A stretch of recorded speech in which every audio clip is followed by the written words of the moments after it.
berjalan pemboikotan dan ini sangat berpengaruh bagi Bani Hashim ya. Mereka menghadapi kesulitan yang sangat berat ya, kesulitan yang sangat berat. Dan ini berlangsung selama 3 tahun ya. Sehingga akhirnya tidak ada makanan yang sampai kepada mereka. Ada orang datang jualan ya, tidak bisa mereka beli dari orang-orang tersebut. Kenapa? Dihalangi oleh orang-orang Quraisy. Bahkan ada pedagang yang datang dari luar ingin berjualan kepada Bani Hashim dan Bani Abdul Muttalib, maka datang Abu Lahab. Abu Lahab berkata, "Qalu ala ashabi Muhammadin la yudriku ma'akum syai'an wa ana adfa' lakum adha'afan mudha'afah." Kata Abu Lahab kepada para pedagang, naikkan harga barang kalian kepada pengikut Muhammad. Naikkan barang kalian supaya mereka tidak bisa beli sesuatu pun dari kalian. Nanti kalau mereka tidak beli, saya yang beli. Saya akan beri keuntungan bagi kalian, keuntungan yang berlipat ganda. Akhirnya sebagian dari Bani Hashim dan Bani Abdul Muttalib tatkala ingin beli barang, ternyata mereka dapati harga barang terlalu mahal.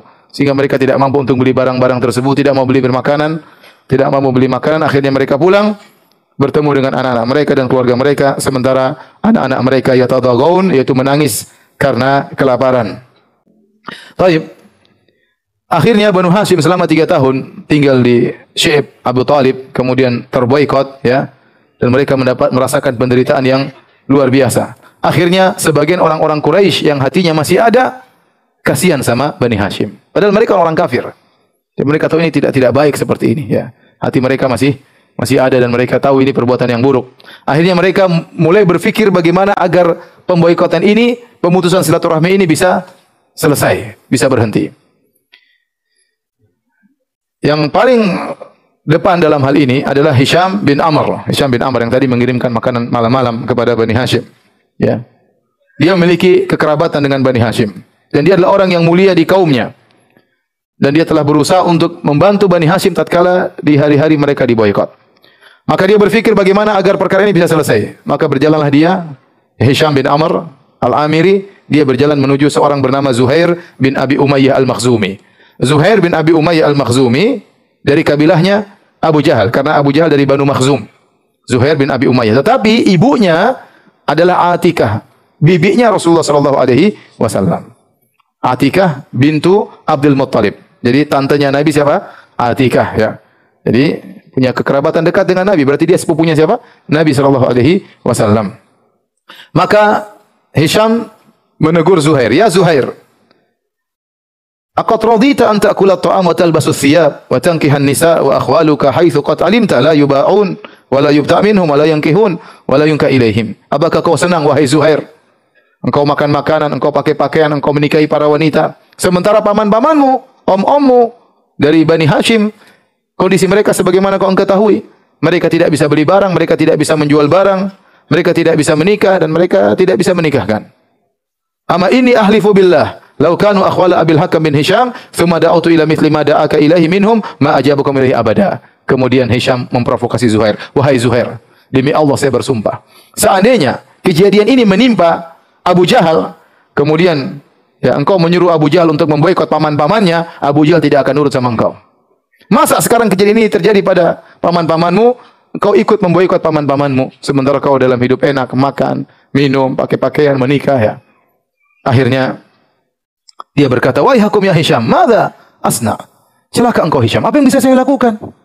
Bagaimana saya bisa bantu mereka? Sementara orang Quraisy semua memboikot Bani Hashim. Inna ma'ana rajulun wahid. Saya cuma satu orang. Gimana saya bisa bantu mereka? Wallahi law kana ma'i rajulun akhar lakumtu fi naqdiha hatta anqudhaha. Kalau ada teman satu saja temani saya akan batalkan perjanjian tersebut. Kemudian Hisham berkata, "Waqad wajadtu rajulan." Sungguh kau telah dapat temanmu. Siapa? Saya. Kita berdua. Kata Zuhair, "Ibghina rajulan thalithan." Belum. Cari yang orang ketiga. Cari orang ketiga. Maka akhirnya ya Hisham pergi menuju Mut'im bin Adi, orang yang baik juga.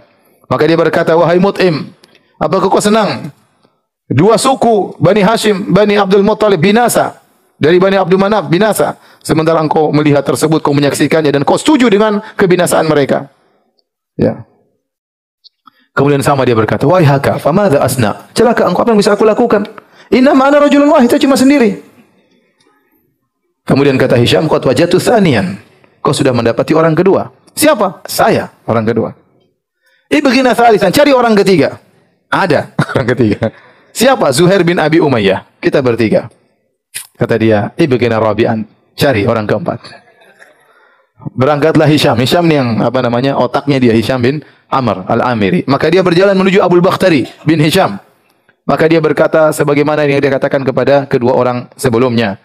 Kemudian Abul Bakhtari berkata, "Hal min ahadin yu'inu ala hadha?" Apakah ada orang bisa bantu kita dalam urusan ini? Maka Hisham berkata, "Ada Zuhair bin Abi Umayyah, Mut'im bin Adi, dan saya juga bersamamu, kita 4 orang." Kata Abul Bakhtari, "Ibghina khamisan." Cari orang kelima. Maka Hisham pergi ke Zam'ah bin Al-Aswad bin Al-Muttalib. Maka dia pun menyampaikan hal ini. Dia ingatkan tentang kekerabatan, tentang Bani Hashim Quraisy, kita harus menolong mereka. Maka dia berkata, apakah ada yang bantu kita dalam urusan ini? Maka dia sebutkan kita sudah berlima. Ya, kita sudah berlima.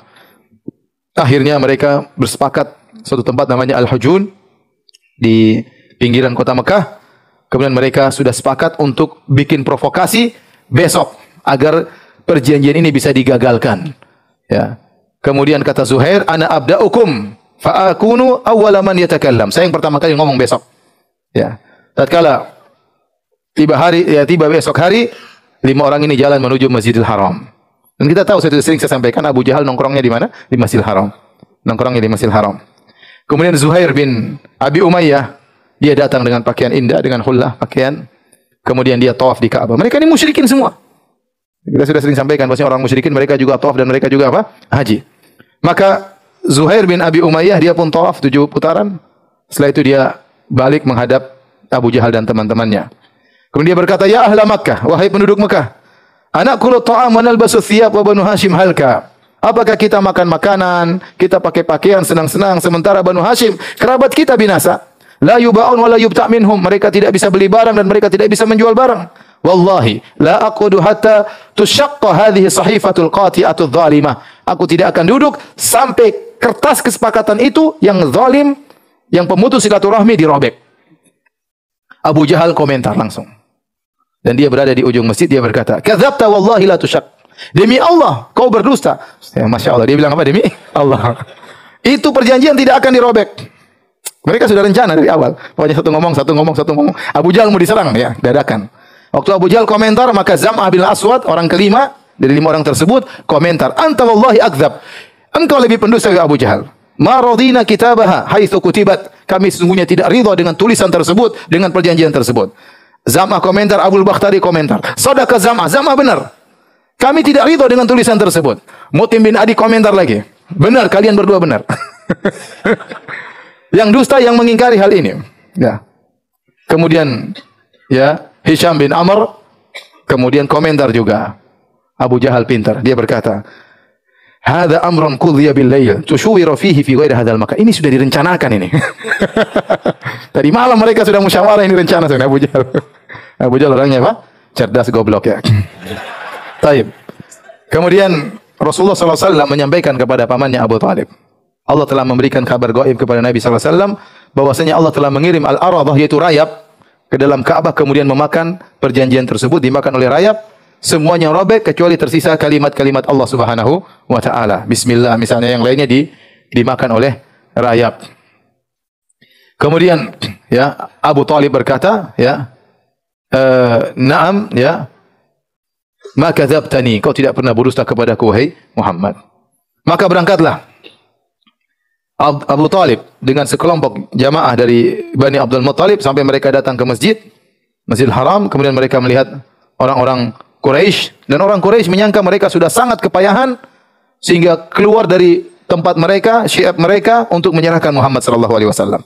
Namun persangkaan mereka salah. Abu Talib berbicara, ya, "Wahai kaum Quraisy, telah terjadi perkara antara kami dengan kalian.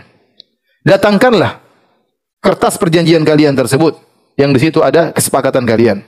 Ya, bisa jadi semoga ada kesepakatan antara kita dengan kalian." Kemudian Abu Talib berkata, "Sungguhnya aku mendatangi kalian, ya, aku akan menyampaikan satu perkara yang di situ ada keadilan antara aku dengan kalian.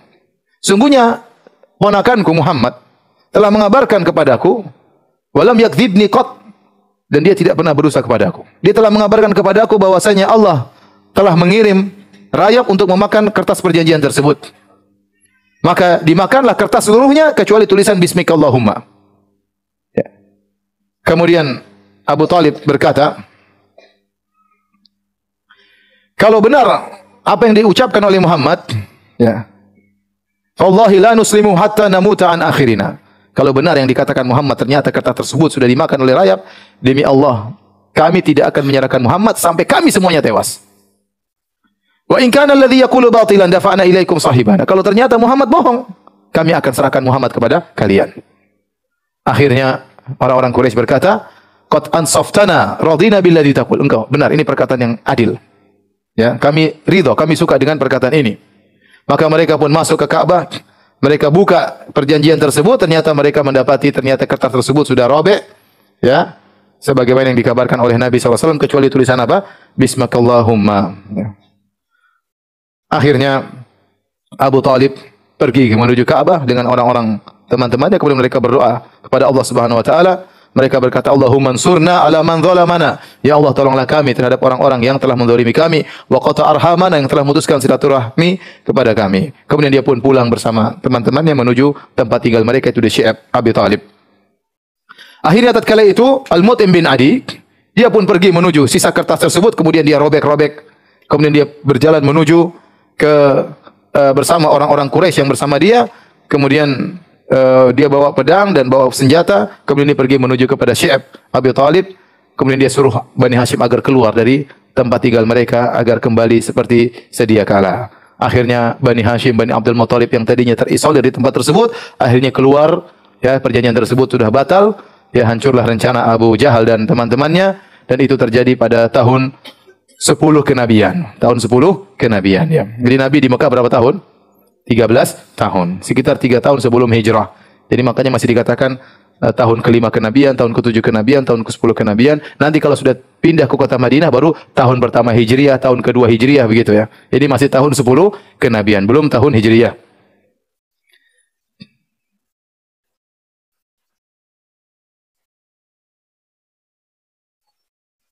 Baik, hadirin dan hadirat yang dirahmati oleh Subhanahu wa taala. Setelah itu tidak lama terjadi kejadian yang sangat menyedihkan Nabi sallallahu alaihi wasallam, yaitu wafatnya pamannya Nabi sallallahu alaihi wasallam, yaitu Abu Talib. Abu Talib meninggal dunia.